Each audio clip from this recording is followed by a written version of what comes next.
जय श्री राम। मैं मुकेश दुबे आप सभी को नमस्कार करता हूं। जैसे कि आपको विदित बालकांड रामायण का पाठ चल रहा है और इसमें पिछले भाग में हम आपको सुनाया था कि भरद्वाज जी की कथा का सुनकर के याज्ञवल्क्य जी की कथा को सुनकर भरद्वाज जी का प्रेम मग्न होना और माता पार्वती और शिव शंकर का संवाद। अब आपको आगे के भाग में सुनाया जाएगा। इसमें उमा शंभु संवाद ही, अभी शिव पार्वती का संवाद ही चल रहा है।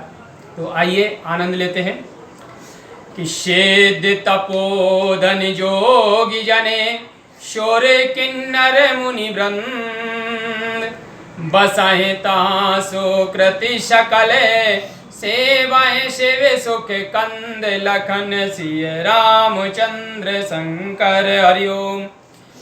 वहाँ सिद्ध तपोधन योगी जन देवता किन्नर मुनि वृंद और पुण्यात्मा जन वास करते हुए सुखदाय भगवान श्री महादेव जी की सेवा किया करते हैं कि हरि हरे बेमुख धार में रते नाही ते नरतहे सपे न हो नहीं जाही ते गेरे पर बट बेटा प विशाला नित नूतन सुंदर सब कालाओ। परंतु जो हरि यानी विष्णु जी और हर यानी शिव जी से विमुख हैं और जिनकी धर्म में रुचि नहीं है वे मनुष्य वहाँ स्वप्न में भी नहीं जा सकते। उसी पर्वत पर एक बट का विशाल वृक्ष है जो नित्य नवीन और सब काल में सुंदर बना रहता है कि त्रिविध समीर सुशीतल छाया शिव विश्राम बेटप श्रुति गाया एक बार ते तर प्रभु गया तर बिलो के और अति सुख वायु।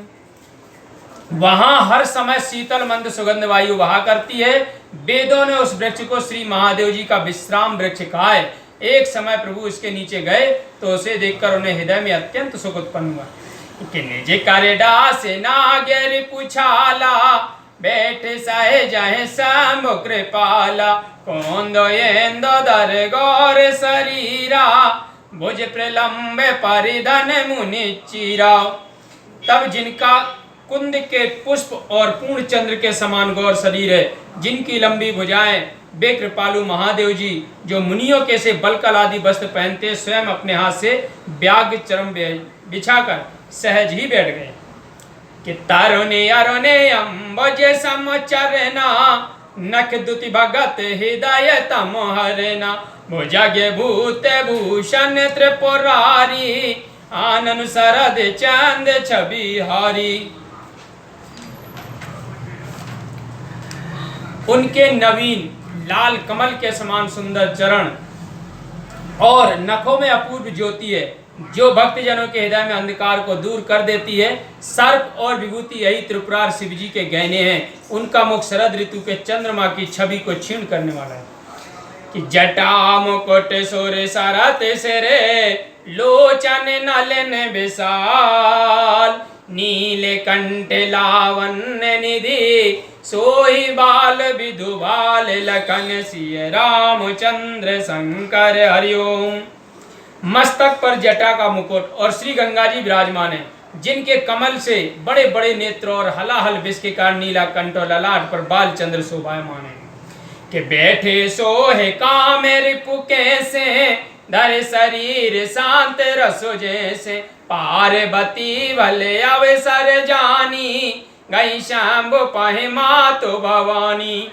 वहां कामदेव के शत्रु श्री महादेव जी बैठे हुए ऐसे शोभायमान हो रहे थे मानो स्वयं शांत रसी शरीर धारण कर बैठा हो। तब अच्छा अवसर जानकर माता श्री पार्वती जी शंकर जी के पास गई कि जान प्रिया आदर तो कीना बामे भाग्य आसन हर दीना बैठी शिव समीप हर साई पूरब जान में कथा चित आई। तब उनको अपनी प्रिया जानकर श्री महादेव जी ने आदर पूर्वक अपनी बाईं ओर आसन दिया। तब वे प्रसन्नता पूर्वक उनके पास बैठी तो पूर्व जन्म की कथा चित्त में स्मरण हो आई कि पते ही है तो अधिक अनुमानी बेहस उमा बोली प्रियवानी कथा जो सकल लोक हितकारी सोई पूछन चाहे शैल कुमारी।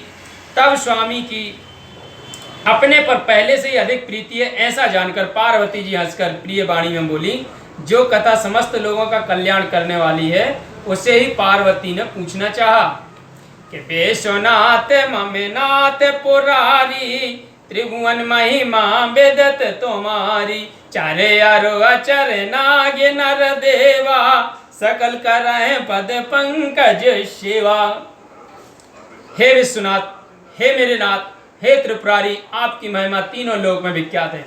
आपके चरण कमलों की सेवा चर अचर नाग मनुष्य और देवता सभी करते हैं। देखो कि प्रभु मेरा ते सारे भाग्य से वे, सकल कला गुण धाम, जोग ज्ञान वैराग्य निधि, प्रणत कलत तरु नाम, लखन सिय रामचंद्र शंकर हरिओम।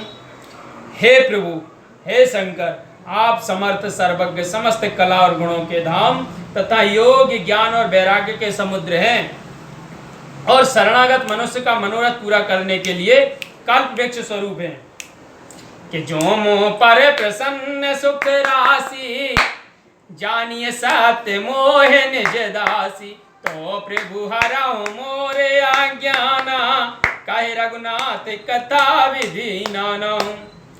हे सुख की राशि, यदि आप मुझ पर प्रसन्न हैं तो मुझे अपनी सच्ची दासी जानकर हे प्रभु श्री रामचंद्र जी के अनेक लीलाओं का वर्णन कर मेरे अज्ञान को नष्ट कीजिए।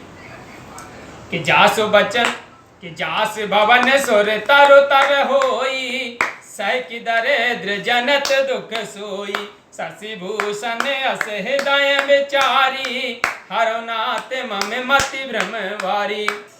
भला जिसके घर में कल्प वृक्ष हो, क्या वह भी दरिद्रता से उत्पन्न दुख को सहे? हे शशि भूषण, हे नाथ, ऐसा हृदय में विचार कर मेरी बुद्धि के बड़े भ्रम को दूर कीजिए। कि प्रभु जे मुनि परमार्थवादी, और कहे राम कहूँ ब्रह्म अनादि, शेष शारदा वेद पुराना, सकल करहि रघुपति गुण गाना। हे प्रभु, जो परमार्थवादी मुनि हैं वे श्री रामचंद्र जी को अनादि ब्रह्म कहते हैं। शेष शारदा वेद और पुराण भी रघुनाथ जी का गुणानुवाद करते हैं।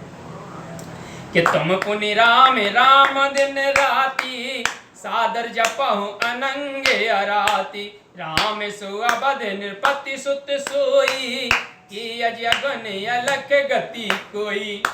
हे कामदेव को भस्म करने वाले, आप भी दिन रात राम नाम को ही आदर से जपते रहते हैं। सो क्या राम दशरथ जी के पुत्र हैं या कोई अजन्मा गुण रहे तथा अलख गति वाले हैं?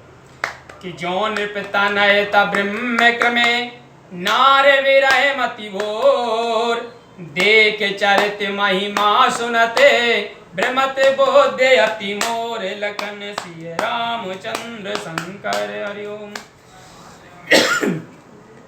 यदि राजपुत्र हैं तो ब्रह्म कैसे हो सकते हैं? स्त्री के वियोग में तो उनकी बुद्धि बावरी हो गई थी। उनके चरित्र को देख और महिमा को सुनकर मेरी बुद्धि भी अत्यंत भ्रमित हो रही है। बोलो सियावर रामचंद्र की जय।